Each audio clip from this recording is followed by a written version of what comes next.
La CGT, FSU et Solidaires ont appelé salariés et fonctionnaires à une journée nationale de grève et de manifestation, mardi 12 septembre, contre la réforme par ordonnance du Code du travail. Une journée de mobilisation à laquelle ont décidé de se joindre les forains, à l'appel de l'un de leurs porte-parole, le très connu Marcel Campion.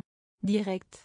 Réforme du Code du travail. Dans une lettre ouverte intitulée Fête foraine et lutte finale, celui que l'on surnomme le roi des forains a appelé à bloquer Paris, Lyon, Marseille et Le Havre et prévenu que les forains seraient en première ligne dans toutes les prochaines batailles de la guerre sociale en cours.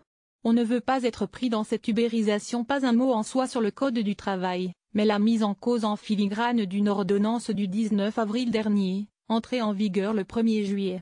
S'ils ont prévu de rejoindre les cortèges de la CGT, les forains entendent surtout dénoncer cette ordonnance qui les concerne au premier chef puisqu'elle impose aux municipalités d'organiser un appel d'offres pour tous les emplacements publics d'animation. On ne veut pas de ça, a déclaré Marcel Campion à France Info. La maire de Paris a commencé à écrire aux forains pour faire les appels d'offres. Ça, c'est hors de question.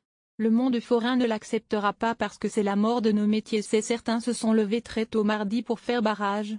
À Paris, 8 camions étaient à l'arrêt dès 6h00 du matin au milieu du carrefour de la place de la Concorde. Sur les t-shirts des manifestants, un slogan, 35 000 familles, 200 000 emplois en danger. Parmi eux, Catherine, 51 ans, explique à France Info, et les élèves sont en train de nous enterrer. Les appels d'offres vont monter jusqu'à combien? Et si ça double le prix de la place On ne peut pas suivre, c'est impossible, s'inquiète la foraine. Pour Marcel Campion, il s'agit ni plus ni moins que d'une ubérisation du métier. C'est une mise en concurrence au profit des grands groupes qui prendront les emplacements et après on travaillera pour eux, c'est hors de question.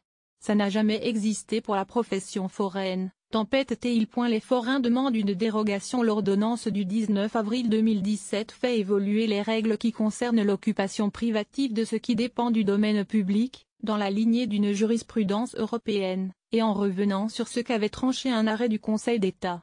L'ordonnance précise que certains titres d'occupation privative du domaine public doivent désormais être mis en concurrence lorsque le but est d'utiliser cet emplacement à des fins d'exploitation économique. Bref, oblige dans certains cas à organiser un appel d'offres avec des candidats sélectionnés de manière impartiale et transparente.